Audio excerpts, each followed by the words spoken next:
ചുണ്ടാടികളും ചുണ്ടാരന്മാരും ഒക്കെ ഉണ്ട്. ഉണ്ടോ നമ്മുടെ ചുണ്ടാടികളും ചുണ്ടാരന്മാരും? ഉണ്ടോ ഉറങ്ങിപ്പോയി. ഉണ്ടോ ഇങ്ങനെ ഞങ്ങളങ്ങനെ ഒന്ന് പിടിച്ച അപ്പം ഉറങ്ങിപ്പോയി. അങ്ങനെയാണ് ഞങ്ങളുടെ സ്വഭാവം. ഉണ്ടോ ഒന്ന് കണ്ണു തുറന്ന് നോക്കാവോ? ഉണ്ടോ ഉണ്ണീസേ അല്ല കുഞ്ഞൂസേ, കുഞ്ഞോ ഇതിന്റെ പേര് പറഞ്ഞു കൊടുക്കാൻ. ഏതാ കുഞ്ചുരു?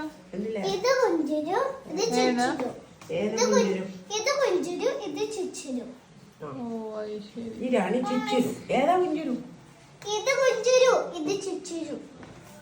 ശരി. ഈ ഓറഞ്ച് കളറുള്ളതാണ് ഓ. ഇത് ശരിക്കും പറയുന്നതാണ് കുഞ്ചുരു. ഇത് ജിഞ്ചുരു ഒരു കുഞ്ചുരു. ഇതാണ് ഞങ്ങളുടെ ആൾക്കാരുകൾ. അതാണ് ഉണ്ണീസ്.